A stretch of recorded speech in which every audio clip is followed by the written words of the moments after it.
Good morning, boys and girls. For writing today, we are going to continue with our planning of our story.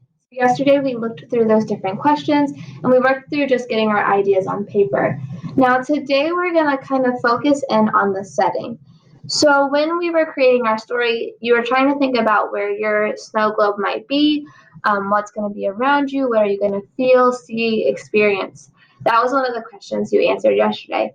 And you made already, but today we're going to take that idea and we're going to expand on it. We're going to add more to that idea so that when you're writing, you can be as specific and detailed as possible.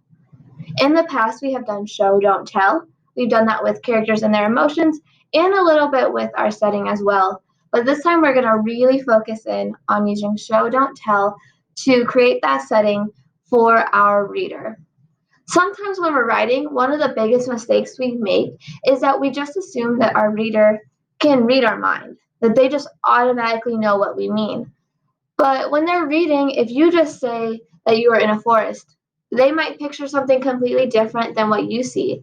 If you say it's snowing, they might see a blizzard while you just see a couple of snowflakes.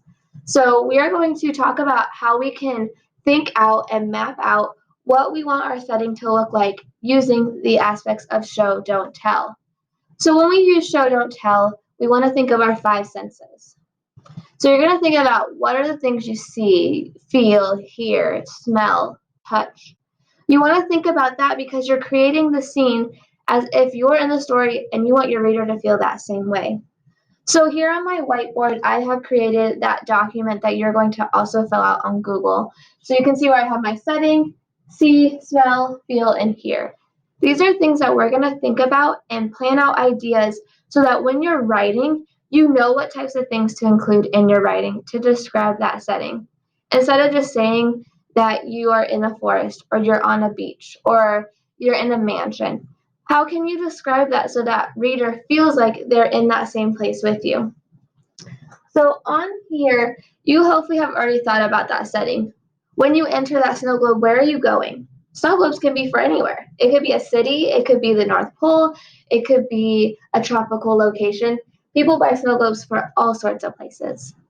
Now, I'm going to go ahead and brainstorm an idea for maybe my story. Yours can be completely different. Maybe yours is somewhat the same. But this is going to be just me modeling and showing you what I would do with mine. So for my snow globe setting, I would say the North Pole. I want mine to be a very Christmassy type story. So I'm going to say my location, my setting is the North Pole. Now I got to start thinking about these different parts. What am I going to see, smell, feel, or hear when I'm in the North Pole? So let's start with see. There's probably a lot that I could see. Maybe I see snow.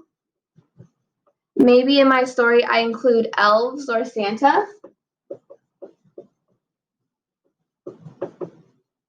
I was talking with a student yesterday and they were talking about how the North Pole has very specific types of houses when you see them in movies. So maybe I kind of see those like cabin houses, a little bit cabins, and trees.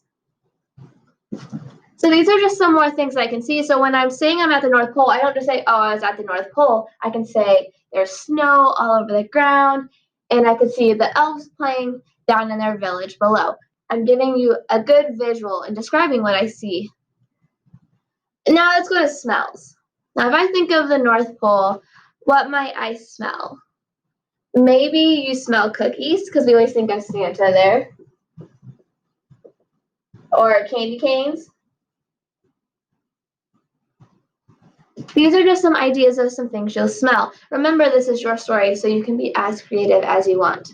If I kept going, I would start thinking about what are some things I might feel while I am in. Remember, this is your story. You're being creative with your setting.